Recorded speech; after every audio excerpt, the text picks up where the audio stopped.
मंगलमय मंगल करण वीतराग विज्ञान।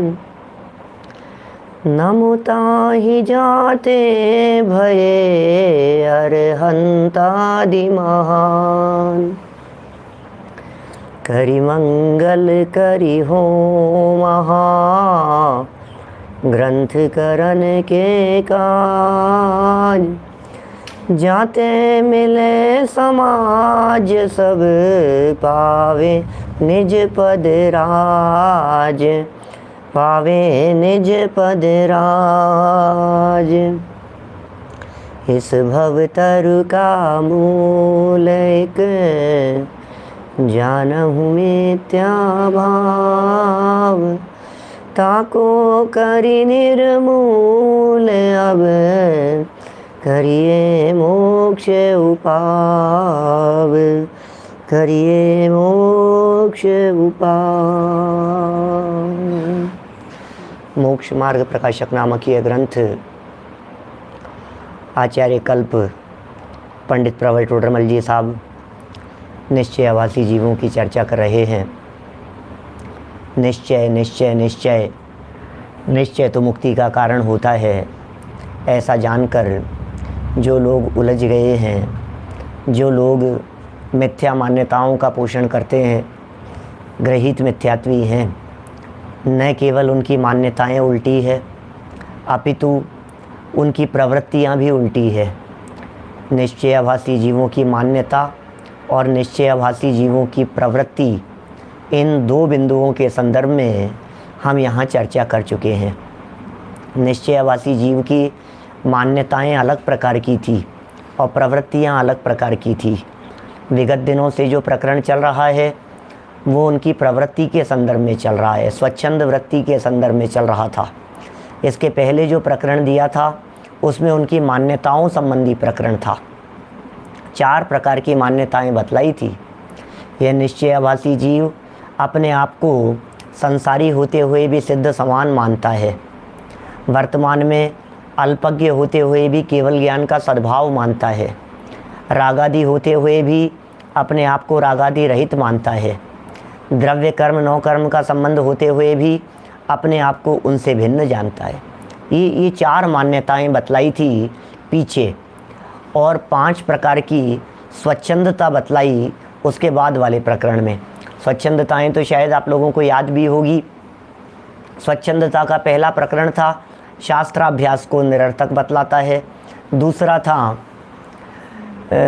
गुणस्थानादिक मार्गणास्थान त्रिलोकादिक के विचार को विकल्प ठहराता है कि भैया विकल्प बहुत हैं। फिर तीसरा पॉइंट कहा था तपश्चरणादिक करने को क्लेश ठहराता है, भैया बहुत क्लेश है इसमें तो। फिर चौथा पॉइंट था व्रतादिक को बंधन में पड़ना ठहराता है, व्रतादिक करेंगे तो बंधन में पड़ जाएंगे। और 5वां पॉइंट था पूजा प्रभावनादिक कार्यों को शुभाश्रव कह करके हेय कहता है। बातें तो सभी बिल्कुल सही थी। आत्मा सिद्ध समान भी है, केवल ज्ञान रूप शक्ति भी अंतर में मौजूद है, रागादि रहित भी है, और समझ लीजिए आप तपश्चरणादिक यदि ज्ञान के बिना हो तो क्लेश रूप है। व्रतादिक में के साथ में यदि तत्व बुद्धि नहीं हो तो बंधन है। पूजन प्रभावनादि कार्य सच में हैं तो शुभाश्रव ही। बातें तो सारी उसके द्वारा कही गई सच थी, लेकिन इन बातों को कहते समझते हुए वो स्वच्छंद होता है, प्रॉब्लम वहाँ थी। अब देखिए एक और सुंदर प्रकरण यहाँ इन्हीं निश्चयाभासी जीवों के संदर्भ में दिया है। केवल निश्चयाभास के अवलंबी जीव। अब यहाँ प्रवृत्ति और मान्यता को मिला करके बात कर रहे हैं। मतलब ये प्रवृत्तियों की तरफ जिनका ध्यान कुछ नहीं है, केवल निश्चयाभास ही जिनके जीवन में दिखाई देता है, वे किस प्रकार के होते हैं, उनकी प्रवृत्तियाँ किस प्रकार की होती है। अब उसी केवल निश्चयावलंबी जीव की प्रवृत्ति बतलाते हैं। पेज नंबर है 206, 206 नंबर पेज। देखो जरा हालत क्या है इसकी। एक शुद्धात्मा को जानने से ज्ञानी हो जाते हैं। ओहो, बातें तो ऐसी लगती है जैसे ज्ञानियों की बातें हों। बातें तो ऐसी लगती हैं जैसे भाई साहब ये तो बहुत पहुंचा हुआ ज्ञानी लग रहा है? शुद्धात्मा को जानने से ज्ञानी हो जाते हैं। बात तो लग रही है, बात तो 100% सच्ची लग रही है हमारे को। शुद्ध आत्मा को जानने से ज्ञानी, शुद्ध आत्मा को जानने से ज्ञानी। बोले सारे अंग पढ़ो, 9 पूर्व रटो, लेकिन आत्मा को नहीं जाना तो बोले अज्ञानी है। आत्मज्ञान ही ज्ञान है, शेष सभी अज्ञान। कितना भी ज्ञान हो वो ज्ञान कार्यकारी नहीं है, एकमात्र आत्मज्ञान ही कार्यकारी है। बात तो सच्ची है। और ये कहते हैं अन्य कुछ नहीं चाहिए। निश्चयवासी की बात कर रहे हैं, वो ये कह रहा है हमें आत्मज्ञान के अलावा कुछ नहीं चाहिए।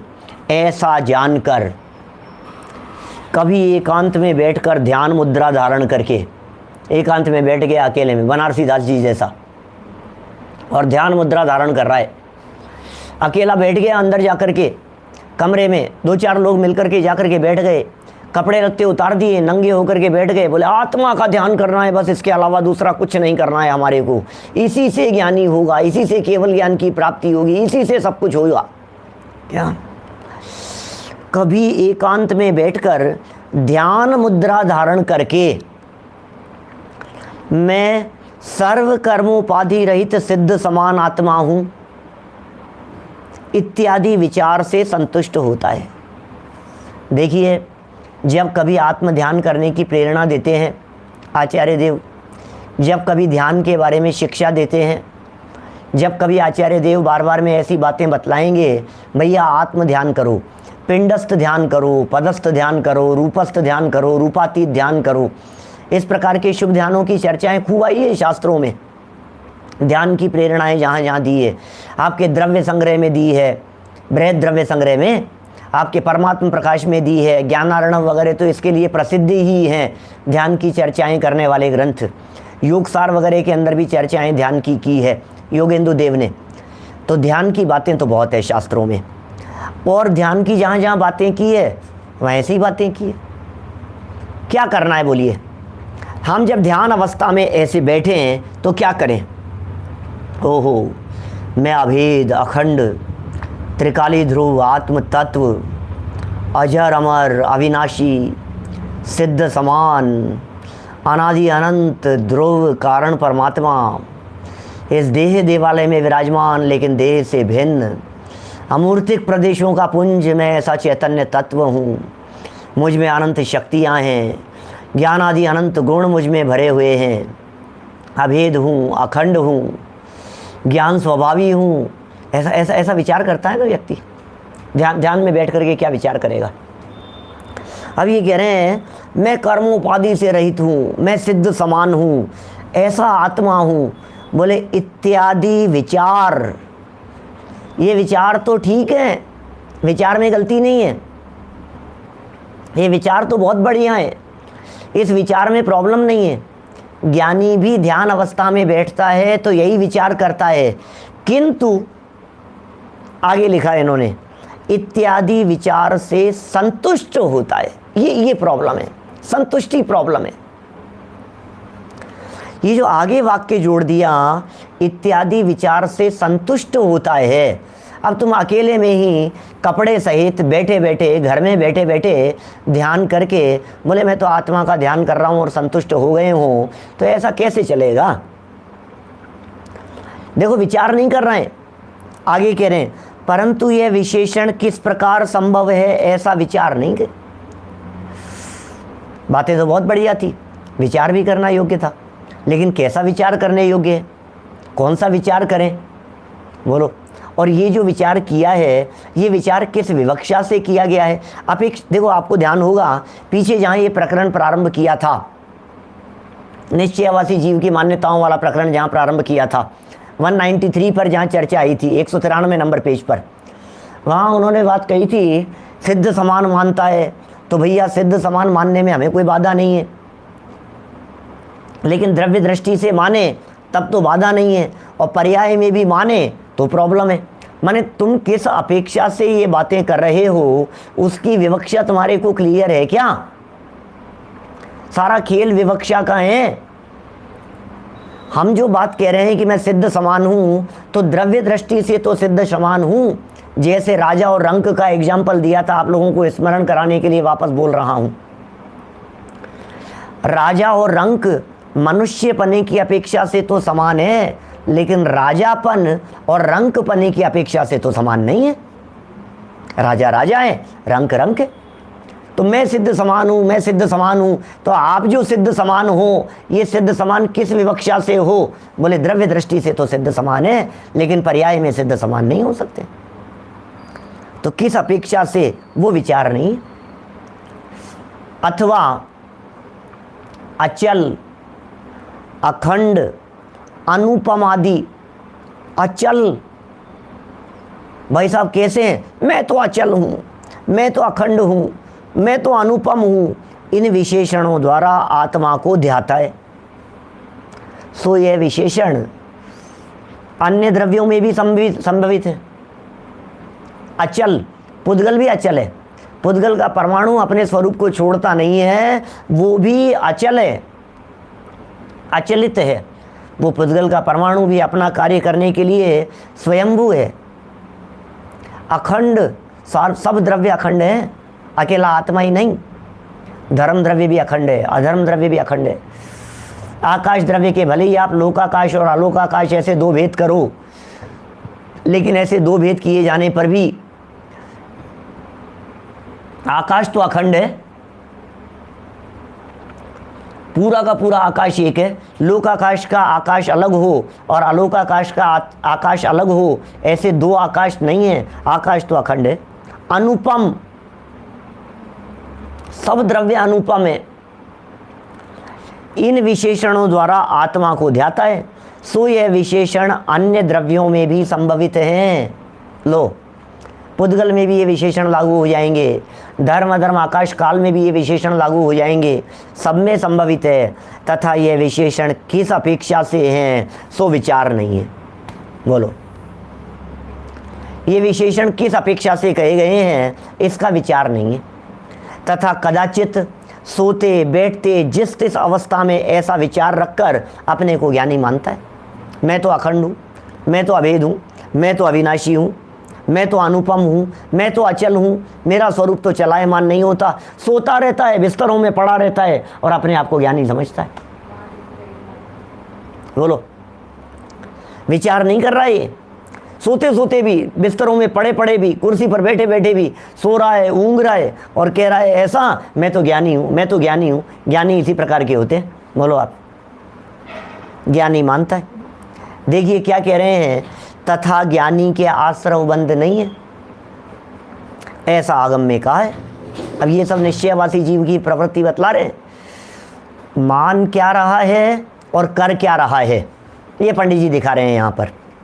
मान्यता और प्रवृत्ति, इन दोनों का सुमेल है यहाँ। सुमेल कहो कि दोनों को साथ में किस तरह से मिक्सअप कर रहा है वो। आश्रव बंद नहीं होते ज्ञानी को। समय सार में लिखा है, समय सार का पूरा आश्रव बंद, पूरा का पूरा बंद अधिकार, निर्जरा अधिकार, ये सब इसी के लिए तो हैं। ज्ञानवंत के भोग निर्जरा हेतु हैं, अज्ञानी को वही कर्म फल देते हैं। ज्ञानवंत के भोग भी निर्जरा के हेतु हो जाते हैं, ज्ञानी जीवों के भोग भी बंधन के कारण नहीं है। आश्रवों के बीच में रहता हुआ भी सम्यक दृष्टि ज्ञानी जीव को आश्रव नहीं है। बातें तो शास्त्रों की है। बोले कर्म जाल वर्गणांशु सिद्ध नहीं बंधते हैं, इनसे ये नहीं बंधते हैं। कोई जीव कर्म जाल वर्गणांशों जग में न बंधे जीव, बंधे न कदापि मन वच्चे काहे जोग सो। चेतन अचेतन की हिंसा सो न बंधे जीव, बंधे न अलख पंच विषय विषय भोग सो। पंचेंद्रिय विषय भोग से भी नहीं बंध रहा है, हिंसा हो जाएगी तो भी बंधन नहीं होता है। अब ये शास्त्र में लिखिए, भैया अपन तो ज्ञानी है, अपने को तो बंधन होता ही नहीं है। तो ऐसा कहता हुआ करता क्या है, इसलिए कदाचित विषय का शाय रूप होता है। प्रॉब्लम ये है, भोग भोग रहा है, विषय वासनाओं में लिप्त दिखाई दे रहा है, जगत के सारे क्रियाकलाप सब काम उठा पटक कर रहा है और कहता ये मैं तो ज्ञानी हूँ, और ज्ञानी को तो आश्रव बंध होता नहीं है, इसलिए मुझे भी आश्रव नहीं होगा, मुझे भी बंध नहीं होगा, क्योंकि मैं ज्ञानी हूँ ना। आत्मा का विचार चिंतन करता हूँ, मैं ज्ञानी हूँ, इसलिए मुझे बंधन नहीं होगा। मैं ज्ञानी हूँ इसलिए ज्ञानी को आश्रव नहीं होगा। लेकिन भाई ये बातें किस अपेक्षा से कही है शास्त्रों में? ऐसा नहीं है कि ज्ञानी को आश्रव नहीं होता। अरे यहाँ तक कहते हैं अरंत भगवान के भी ईरियापथ नाम का आश्रव होता है। एक तरफ तो जनागम का यह वाक्य है कि अरहंत भगवान के ईरियापथ नाम का आश्रव है, और दूसरी तरफ आगम का यह वाक्य है कि सम्यक दृष्टि जीव को आश्रव नहीं है। इन दोनों वचनों का अर्थ और भाव मर्म तो समझना पड़ेगा। एक तरफ कह रहे हैं अनंत भगवान को भी हो रहा है, आश्रव हो रहा है, अनंत भगवान को ईरियापथ हो रहा है, भले ही आश्रव तो है, एक समय मात्र का है। मुनिराज को तो हो ही रहा है, श्रेणी चढ़ते समय भी हो रहा है, कषाएं भी उनकी मौजूद है अभी मुनि अवस्था में, छठे गुणस्थान में, सातवें गुणस्थान में, आठवें, नौवें, 10वें गुणस्थान में भी आश्रव बराबर हो रहा है उनको, कर्म का बंध भी बराबर हो रहा है उनको। और दूसरी तरफ इन्होंने क्या बात कह दी मिलिंद भाई हैं? क्या कह रहे हैं मिलिंद भाई? देखो दूसरी तरफ बात क्या कह दी है इन्होंने। दूसरी तरफ ये कह रहे हैं समय सार में लिखा है साहब ज्ञानी को आश्रव बंध नहीं होता, तो मुझे भी नहीं होगा, सीधी सी बात है। तो टोडरमल जी कह रहे हैं भैया अगला वाक्य देख तू क्या कह रहे हैं, वहां बंद होने का भय नहीं है तुझे, स्वच्छंद हुआ रागादि रूप प्रवर्तता है, स्वच्छंद हो गया है, तुझे डर नहीं लगता है, तुझे घबराहट महसूस नहीं होती है, तुझे चिंता नहीं लगती है, कर्म बंधन का डर नहीं लग रहा है बिल्कुल भी। यदि तुझे कर्म बंधन का डर नहीं लग रहा है, देखो सम्यक दृष्टि ज्ञानी जीव कदाचित भोग भोग रहा है, लेकिन तिस परिणति तय नित हटाहटी का परिणाम है। क्या समझ में आ रही है बात? भले ही भोग भोग रहा है, भले ही व्यापार कर रहा है, लेकिन निरंतर व्यापार, भोग, घर गृहस्थी, इनसे छूटने का परिणाम अंतर में उसके धारा प्रवाह रूप से बराबर चलता रहता है। सम्यक दृष्टि ज्ञानी जीवों के आश्रव हो रहा है, तो फिर उसको जो आश्रव से रहित कहा है सम्यक दृष्टि जीवों को समय सार के आश्रव अधिकार में, वो किस अपेक्षा से कहा है? वो इस अपेक्षा से कहा है कि उसके अनंतानुबंधी नहीं है, इस अपेक्षा से कहा है कि उसके मिथ्यात्व नहीं है। भाई आश्रम के 5 कारण कहे हैं, मिथ्यात्व, अविरति, प्रमाद, कषाय, योग, 5 कारण कहे ज्ञानचंद जी सब हैं। 5 कारण कहे, मिथ्यात्व, अविरति, प्रमाद, कषाय, योग, 5 आश्रम के कारण हैं। अब इनमें से मिथ्यात्व के कारण होने वाला जो आश्रव था वो मूल आश्रव था, वो बड़ा आश्रव था, सबसे बड़ा बंध मिथ्यात्व की वजह से होता था। ये बंध के मूल कारणों में चर्चा की है। हम कभी इसको समझाते हैं तो ऐसा समझाते हैं 99999 99,999 का कर्ज है। क्या 99,999 का कर्ज है? 5 9 है ना, 99999। क्या अब इन 5 नावे में से कर्ज उतारना हो, 1 9 मिटाना हो, तो 9 रुपए में उतर जाएगा कि नहीं उतरेगा? बतलाइए। नहीं उतरेगा। 1 9 की कीमत है 90,000। 90,000 का कर्जा उतर गया तो बोले अब 4 9 रह गए। दूसरे वाले की कीमत कितनी है? बोले 9,000। 9,000 दोगे तो 999 का कर्जा रह जाएगा। तीसरे वाले की कीमत है 900। 900 दे दिए, अब 99 रुपये का कर्जा रह जाएगा। फिर 90 रुपये दे दिए कि अब 9 रुपये का कर्जा रह जाएगा। मिथ्यात्व चला गया माने 90,000 का कर्जा उतर गया। पॉइंट समझ रहे हैं? मिथ्यात्व जाने का मतलब 90,000 का कर्जा उतर गया, इतना आश्रव बंद रुक गया। अब क्या बच गया? बोले 99,999 में से 90,000 दे दिए, अरे लगभग चुक गया यार अब तो। ऐसा है, इसलिए ज्ञानी को चतुर्थ गुणस्थानवर्ती ज्ञानी जीव को आश्रव नहीं है, यह बात कह करके कहना चाहते हैं, क्योंकि मिथ्यात्व और अनंतानुबंधी जैसा कर्जा उतर गया, ऐसा उसके अब आश्रव बंद नहीं है। आश्रव बंद तो हो रहा है। अरे 1 रुपए का भी यदि कर्जा दिखा रहा है आपके अकाउंट्स में तो वो कर्जदार तो है, लेकिन 90% चुक गया है भाई साहब। 90% कर्जा उतर जाने पर आप भी अपने आप को निर्भर महसूस करते हैं। लेने वाला भी सोचता है हाँ यार ठीक है अब तो आ जाए। जिसने 90,000 दे दिया है वो 9,000 क्या रोकेगा, 9-10 हज़ार क्या रोकेगा, वो मिल जाएंगे, आ जाएंगे, हो जाएगा, हो ही गया है, अब तो क्या है, वजन नहीं है, कुछ बात नहीं है। ऐसे ही संसार में रहने का कर्जा, संसार में रहने का किराया मिथ्यात्व विरति प्रमाद कषाय योग था। ये संसार में रहने का किराया था।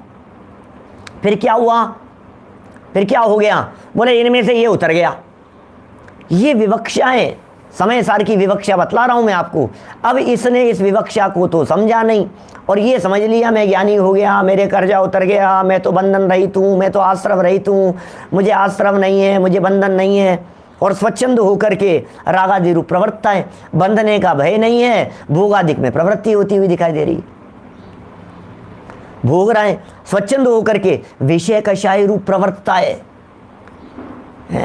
स्वच्छंद होकर के भोग रहा है, स्त्रियों के भोग भोगता है, भोजन आदि क्रियाओं में प्रवृत्त होता है, एसी कूलर और न मालूम कौन कौन सी घर के डल्लप के गद्दों में बैठ करके मजे से सोता है और बहुत आनंद मान रहा है भोग भोगता हुआ और समझ रहे अरे क्या होता है, इन सब चीज़ों से क्या होता है, इन सब चीज़ों से क्या होता है, इनमें कोई बंधन तो होता नहीं, अपन तो सम्यक दृष्टि है, अपने को कोई बंधन तो है नहीं। क्या हो गया भाई साहब, तुझे दिमाग ठिकाने हैं तेरा, क्या कह रहा है, तेरे सम्यक्त्व में शंका हो रही है, ऐसा कह रहे हैं यहाँ। क्योंकि सम्यक दृष्टि ज्ञानी जीव ऐसा नहीं समझता है कि भोग भोगने लायक है, भोग की प्रवृत्ति मिटी नहीं है, लेकिन भोग भोगने लायक है, ये बुद्धि उसकी नहीं है। भोग की प्रवृत्ति होते हुए भी निरंतर भोग से हटने का परिणाम ज्ञानी जीव के होता है।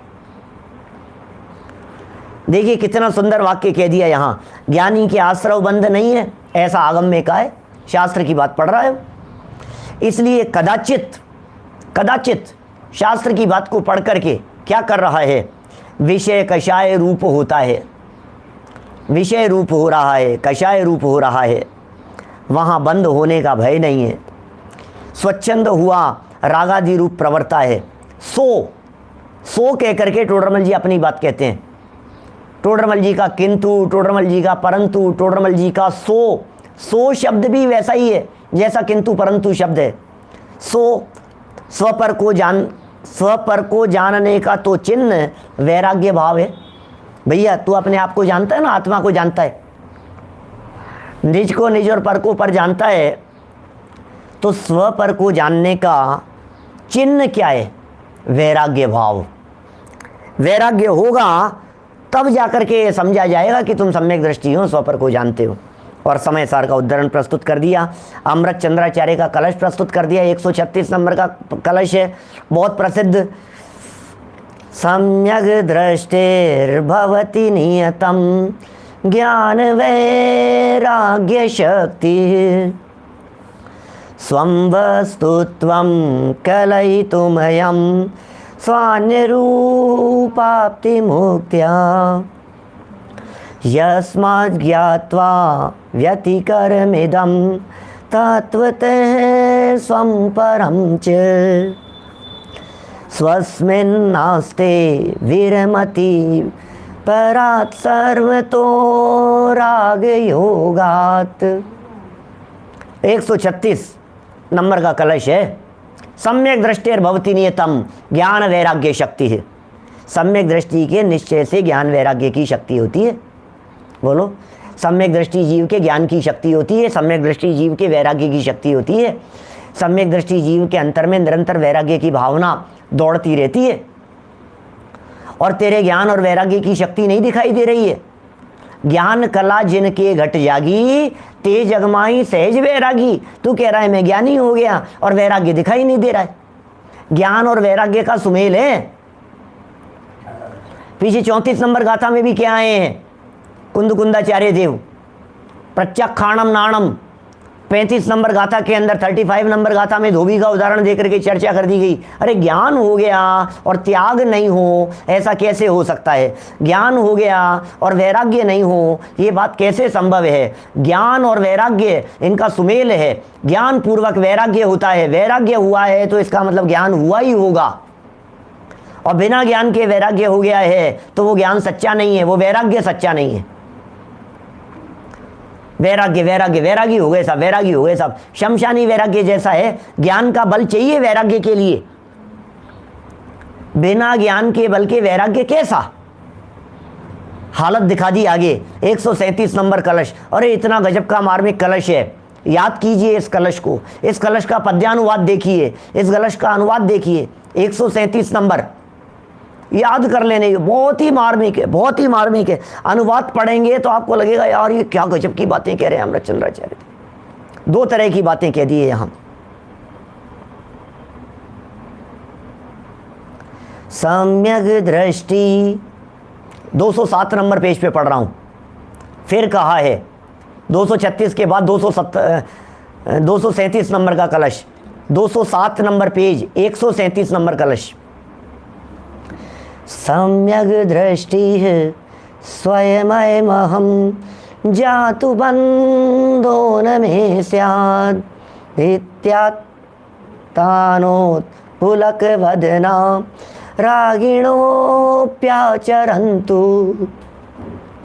आलम्बन्तां समिति परतां ते यतोऽद्यापि पापा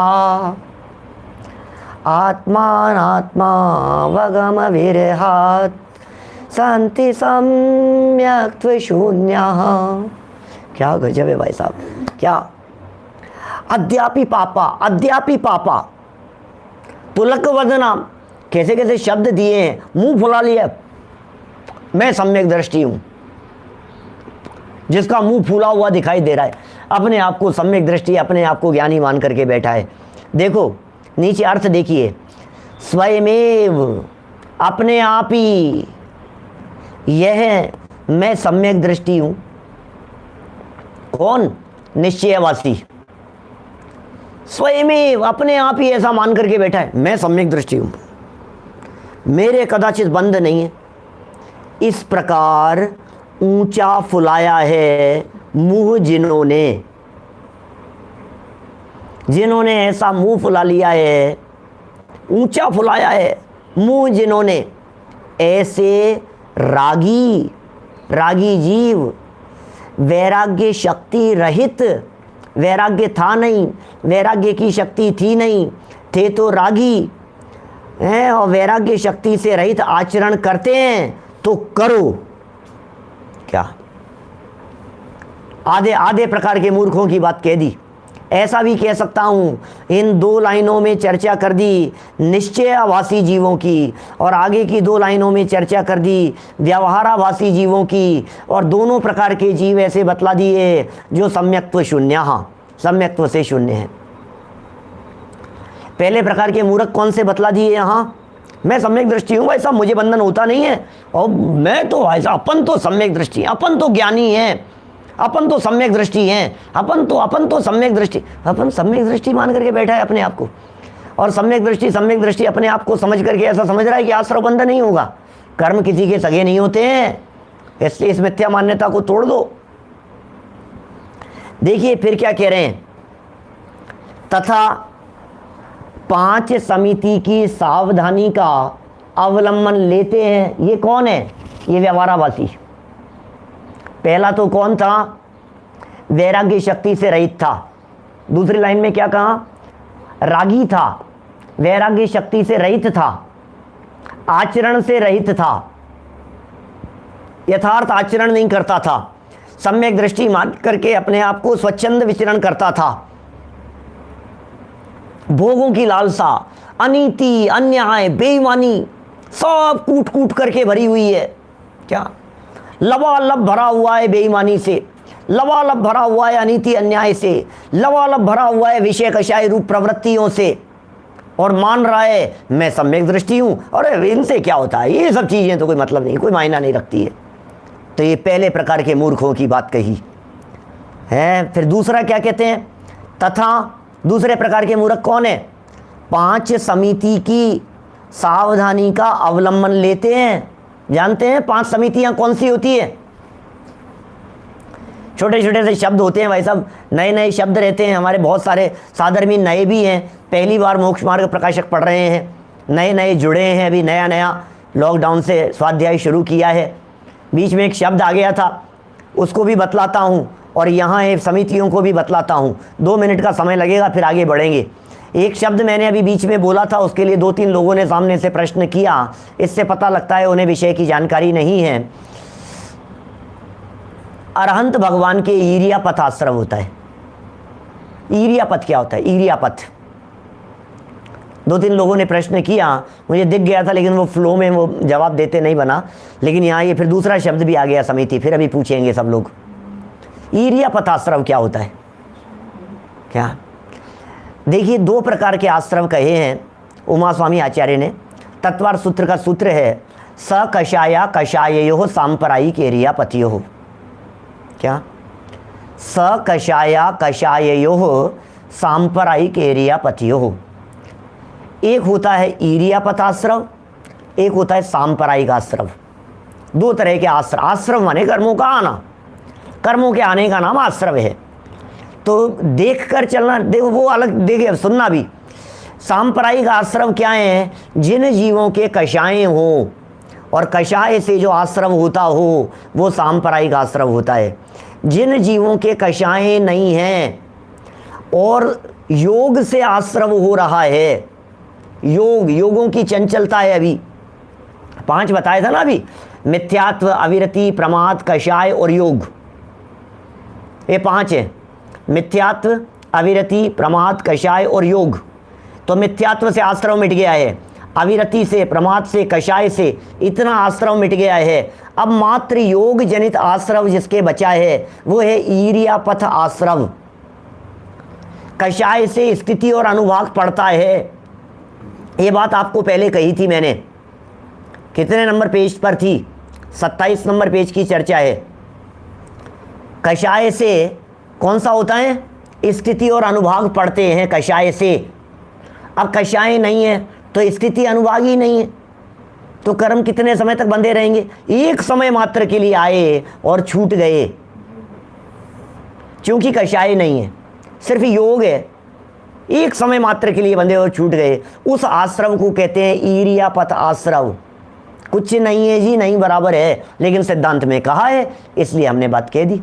तो ये तो बात हुई ईरियापथ आश्रम की। बाकी जितने जीवों के कषाय हैं वो सब सांप्रदायिक आश्रम वाले जीव कहलाते हैं। दूसरा एक शब्द यहाँ आया, समितियों का सावधानी से पालन करते हो तो करो। समितियों का पालन कर रहा है।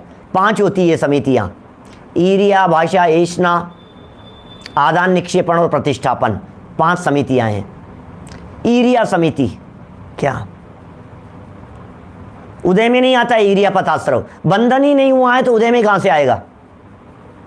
उदय नहीं है, बंधा ही नहीं है वास्तव में तो बंधा ही नहीं है, तो उदय में कैसे आएगा? आकर के टच हुआ एक समय मात्र, सेकंड के असंख्यातवें भाग, और छूट गया। क्या? आया, टच हुआ कर्म और छूट गया, बस। बोलने में तो असंख्यात समय लग गए हमारे को, इसके असंख्यातवें भाग कम समय में ही वो कर्म टच होकर के छूट जाता है। वो ईरियापथ आश्रम है। कुछ दम नहीं है, सूखी दीवार के ऊपर मिट्टी फेंकी, टच होकर के नीचे गिर गई। कोई उदय का चक्कर नहीं है, पूर्व के बंधे हुए उदय में आ रहे हैं उनके। देखिए समितियों के अंदर सावधानी से पालन करता है, सावधान है, सावधानी का अवलंबन लेते हैं। समितियों में ईरिया समिति कहते हैं 4 हाथ जमीन देख करके चलना। इनकी सच्ची परिभाषाएं क्या है ये तो आगे चल करके बतलाएंगे टोडरमल जी साहब। 227 नंबर पेज पर आएगी चर्चा। क्या? समितियों की जो चर्चा आएगी वो 227, 228 इन पेजों में चर्चा है। इसी ग्रंथ में आगे समिति क्या होती है, गुप्ती क्या होती है, गुप्ती, समिति, धर्म, अनुप्रेक्षा, परिचय, चारित्र, उनके संबंध में ये जीव क्या क्या भूल करता है वो सब चर्चाएं करेंगे। लेकिन अभी मोटा मोटा तौर पर ये समझिए, प्रवृत्ति के तौर पर बात समझिए, नीचे देख करके चल रहा है, 4 हाथ जमीन देख करके चल रहा है। क्या? ईरिया समिति, भाषा समिति, हित मित प्रिय वचन बोलता है। व्यवहारावासी की चर्चा कर रहे हैं, निश्चयवासी की नहीं। कलश पूरा दिया है। जो जीव आचरण शून्य है और सम्यक दृष्टि मान करके मुंह फुला करके बैठा है, वो जीव तो निश्चयवासी था। एक तरह के जीव हो गए अज्ञानी, दूसरे तरह के अज्ञानी हो गए जो कह रहे हैं भैया शुद्ध सात्विक, बिल्कुल हित मित प्रिय वचन बोलो, नीचे देख करके चलो, इधर उधर देखते हुए मत चलो। ऐष्णा समिति अंतराय और दोष टाल करके आहार ग्रहण करें। 46 दोष और 32 अंतराय टाल करके आहार ग्रहण करता है, ऐसा सोचिए जरा। और आदान निक्षेपण, वस्तुओं को उठाना धरना, पीछे कमंडल उठा रहा है धर रहा है। अरे मुनि वेशधारी है। 28 मूल गुणों में आती है 5 समितियां, मूल गुणों का पालन कर रहा है। समझ में आ रही है बात? मूल गुणों का पालन कर रहा है, 28 मूल गुणों का, और सावधानी से पालन कर रहा है। तो कह रहे हैं करते हो तो करो, परंतु वे ज्ञान शक्ति बिना आज भी पापी ही हैं। समय सार कह रहा है भाई साहब, समितियों के पालन करने वाले को पापी कह रहा है, महाव्रतों के पालन करने वाले को पापी कह रहा है। कौन? समय सार कह रहे हैं, अमृत चंद्राचार्य कह रहे हैं, टीका करते हुए अमृत चंद्राचार्य लिख रहे हैं, आज भी अद्यापि पापा, अभी भी पापी है। वो स्वच्छंदी तो पापी था ही, ये उत्कृष्ट आचरण करने वाले भी पापी हैं। भाई साहब हिम्मत होनी चाहिए कहने की, कौन कहे? क्या समझ में आ रही है बात? कौन कहे इस बात को? हिम्मत चाहिए। किसी मुनिराज के बारे में किसी की हिम्मत हो सकती है ऐसी बातें कहने की? अरे मुनिराजों के बारे में मुनिराज ही बोल सकते हैं, श्रावकों को कोई अधिकार नहीं है मुनिराजों के बारे में कुछ भी कहने का। ये अमृत चंद्राचार्य हैं, ये कुंदाचार्य देव हैं जो इस तरह की बात कह रहे हैं। और दृढ़ता से भाई साहब, अद्यापि पापा, पापा पापा पापा पापा कौन है? पापा फादर, फादर के लिए पापा कह रहे हैं। अरे साहब ये तो हमारे फादर हैं। फादर क्या होता है? पापा हैं। पापा, पापा किसे कहते हैं? पापों के पुंज को पापा कहते हैं। क्या? पाप का जो पुंज है, पाप, और पाप का बहुवचन बनता है पापा। क्या उल्लास भाई? पाप का बहुवचन बनता है पापा। तो पापा पापा है, पापा पापा पापा। अपने जतीश भाई तो कह रहे ये मेरे पापा हैं, पापा हैं। मैं बहुत बताते हो तो मजाक। अरे पाप पाप पाप की प्रमुखता जिसमें दिखाई देवे, पाप का समुद्र, आज भी वे जीव पापी है, ऐसा कह रहे हैं अमृत चंद्राचार्य कह रहे हैं। क्यों? कौन है भैया पापी? समितियों का पालन करने वाले को पापी नहीं कह रहे, पॉइंट टू बी नोटेड, ध्यान देना। महाव्रतों का पालन करने वाले को पापी नहीं कह रहे, 28 मूल गुणों का पालन करने वाले को पापी नहीं कह रहे। ध्यान देना भाई साहब, बहुत महत्वपूर्ण बात कह रहा हूं, कहीं अनर्थ नहीं हो जाए। महाव्रती और समितियों को पालन करने वाले मुनिराजों को पापी नहीं कह रहे। ये कह रहे हैं, शब्द देखिए, परंतु वे ज्ञान शक्ति बिना, ये समिति तो है लेकिन ज्ञान शक्ति बिना ये पापी है। समझ में आ रही है बात? समिति तो है, समिति तो मुनिराज भी पालन करते हैं, भावलिंगी संत भी पालन करते हैं। समितियों का पालन तो स्वयं कुंदाचार्य देव भी कर रहे थे, समितियों का पालन तो अमृत चंद्राचार्य देव भी कर रहे थे, लेकिन ज्ञान शक्ति बिना ये पापी हो गए। क्या? उसमें अटक गए, ज्ञान नहीं है, वेद विज्ञान नहीं है, और जड़ की क्रिया में धर्म मान लिया है। ये व्यवहारावासियों के लिए प्रकरण है। वास्तव में तो ये चर्चाएं आगे व्यवहारावासियों के प्रकरण में आएगी बहुत खुल करके। यह दोनों, कौन? निश्चयवासी और व्यवहारावासी, ये दोनों कौन? एक सम्यक दृष्टि मान करके भोग रहा है, और दूसरा व्यक्ति अपने आप को ज्ञानी मान करके, सम्यक दृष्टि मान करके, मुनि मान करके, और मूल गुणों का पालन करके अपने आप को धर्मात्मा मान रहा है। ये दोनों आत्म अनात्म के ज्ञानहीन, आत्मा और अनात्मा के भेद विज्ञान नहीं है, आत्मा और अनात्मा का स्वपर भेद विज्ञान नहीं है, देह और आत्मा का पृथक बोध नहीं है। आत्मा और अनात्मा के ज्ञान रहित पने से सम्यक्त्व रहित ही है। लो, मुनिपना तो बहुत दूर की बात है, सम्यक्त्व से भी रहित है, सम्यक दृष्टि भी नहीं है। क्या बातें कह देते हैं। टोडरमल जी अपने माथे पर नहीं ले रहे हैं कोई भी बात। ये कह रहे हैं भैया मैं नहीं कह रहा हूं कि तुम सम्यक दृष्टि नहीं हो, लेकिन तुम्हारी विषय भोग की प्रवृत्ति छूटती हुई नहीं दिखाई दे रही है। तो आचार्य अमृतचंद्र स्वामी का उदाहरण दे रहे हैं भाई साहब कि आप सम्यक दृष्टि नहीं हो सकते। भोग भोगता हुआ दिखाई दे रहा है, लेकिन भोगा शक्ति तो नहीं होगी, आसक्ति पकड़ में नहीं आती है। ये कह रहा है साहब भोग भोग रहे हैं, नीचे उदाहरण दे दिए हैं। अभी आज तो चर्चा इतनी नीचे चलेगी नहीं, 2-4 लाइनें नीचे, जिसमें सम्यक दृष्टि ज्ञानी जीवों की बात कह दी, भरत आदि सम्यक दृष्टियों की बात कह दी। ऐसी भोग भोग रहे हैं साहब, वो लड़ रहे हैं साहब। भरत बाहुबली भी तो लड़े थे, वो भी तो लड़े थे, कौरव पांडव भी तो लड़े थे। उन्होंने तो अपनी पत्नी को जंगल में छोड़ दिया था, उन्होंने तो ऐसा कर दिया था। अब ये बातें तो ऐसी कर रहा है सम्यक दृष्टियों की, तो सम्यक दृष्टि कर सकते हैं ना। अच्छा, सम्यक दृष्टि अपनी पत्नी को छोड़ सकता है कि नहीं, बोलो। सम्यक दृष्टि पत्नी को घर से निकाल सकता है या नहीं, बोलिए। और सम्यक दृष्टि जीव निरपराधी पत्नी को घर से निकाल सकता है या नहीं, बिना किसी गलती के घर से निकाल सकता है या नहीं, बोलो। अब ये स्वच्छंदता अंगीकार कर रहा है। देखो सम्यक दृष्टि, अरे साहब सम्यक दृष्टि कर सकता है, सम्यक दृष्टि तीर चला सकता है, सम्यक दृष्टि गोली मार सकता है किसी को। क्या बात कर रहे हो आप, कर सकता है सम्यक दृष्टि। भाई सम्यक दृष्टि का अंतरंग नहीं देखा तूने, सम्यक दृष्टि के भीतर झांक करके नहीं देखा। कल करेंगे ये सारी चर्चाएं अपन, आज नहीं। अभी तो मैं आगे की बात नहीं करना चाह रहा, इतनी बात यहां समझ लीजिए। टोडरमल जी ने जो ये पंक्तियां लिखी है, ये दोनों ही व्यक्तियों को आत्मा अनात्मा की खबर नहीं है। मान रहा है ज्ञानी, मान रहा है सम्यक दृष्टि, मान रहा है भेद विज्ञानी, ज्ञान वैराग्य से रहित है जिसका आचरण, वो और आत्मा और अनात्मा की खबर नहीं है। तो बोले सम्यक्त्व से रहित है पहले प्रकार के जीव। निश्चयावासी जीवों के लिए तो यही प्रकरण लागू होगा। और दूसरे प्रकार के जीव वो कहते हैं नहीं नहीं साहब हम तो ज्ञान वाले हैं, हम तो वैराग्य वाले हैं। देखो वैराग्य दिख रहा है ना, हमारा तो साफ साफ दिख रहा है, हमने तो सब छोड़ा है भाई साहब।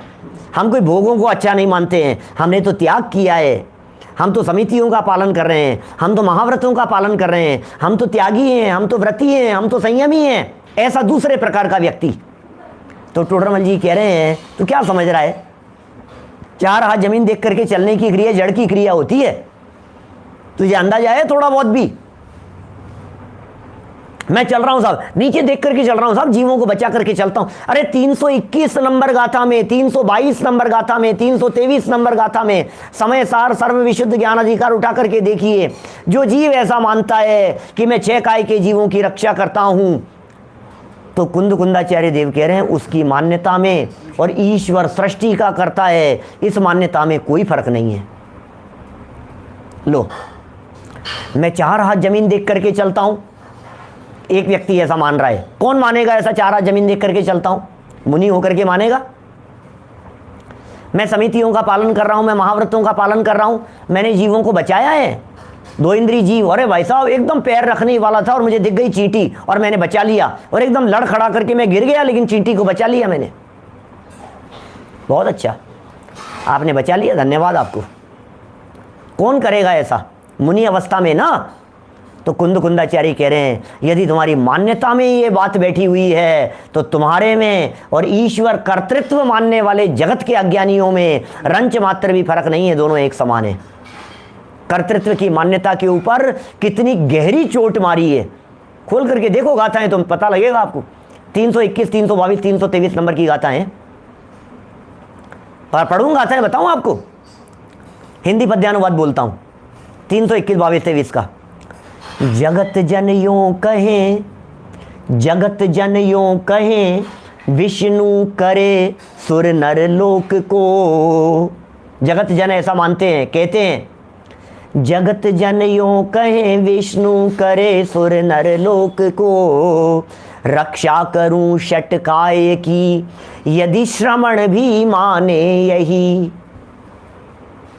कोई मुनि होकर के भी यही मान रहा है। तो क्या कहा?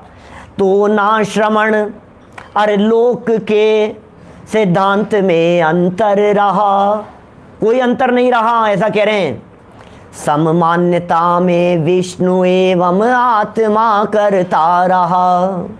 क्या बोलो, एक समान मान्यता के अंदर विष्णु भी वैसे ही करता हो गए, कर्तृत्व की मान्यता से ग्रसित, और ये मुनि होकर के भी ऐसी ही मान्यता से ग्रसित हो गया।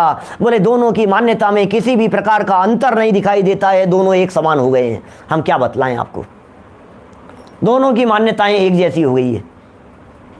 ये टोडरमल जी कह रहे हैं यहाँ, कहाँ सम्यक दृष्टि अपने आप को मान रहा है, कर्तृत्व की मान्यताओं का पोषण कर रहा है, वैराग्य दिखाई नहीं दे रहा है, भोगों के प्रति आसक्ति दिखाई दे रही है, पैसे के प्रति लोभ लालच दिखाई दे रहा है, पैसा पैसा पैसा पैसा दिखाई देता है, धन धन के पीछे दौड़ता हुआ दिखाई देता है, और तू कहता है मैं सम्यक दृष्टि हूं। खाने पीने की लालसा टूटी नहीं है, टूट पड़ता है भोजन के लिए और मरे जा रहा है भोजन के लिए, खाने के लिए टूट पड़ रहा है, भोगादिक के लिए टूट पड़ा है और कह रहा है मैं सम्यक दृष्टि हूं। नहीं भैया, सम्यक दृष्टि जीव भोग भले ही भोगते हैं, सम्यक दृष्टि भोजन भले ही करते हैं, लेकिन अंतर में उनके ज्ञान भी होता है और अंदर में वैराग्य की भावना भी होती है, अंदर में अलिप्त रहने की वृत्ति भी उनके जीवन में हुआ करती है। क्या सोचना जरा, क्या होते हैं सम्यक दृष्टि जीव, क्या होती है सम्यक दृष्टि ज्ञानियों का जीवन, और कैसे थे सम्यक दृष्टि ज्ञानी जीव, और कैसी प्रवृत्तियां होती है ज्ञानी जीव की, और कैसा बैलेंस दिखाई देता है, अंतरंग और बहिरंग का किस प्रकार का सुमेल होता है। यदि आपको ये बातें जाननी हो तो मिलेंगे कल ठीक 9:20 पर। अभी जनवाणी स्तुति दोपहर में 3:30 की चर्चा यथावत, बहुत सुंदर चर्चा चल रही है, और उसके पश्चात रात्रि 8 बजे की चर्चा यथावत है। और अभी जनवाणी को वंदन कर रहे हैं हम। निज निधि निज में बताई, यह अनंत उपकार है, उसके लिए जिनवाणी माँ को वंदना शत बार है, वंदना शत बार है। 9 बार का नमो हरिहंताणम, नमो सिद्धाणम, नमो हरियाणम, नमो जयाणम, नमो दुए सब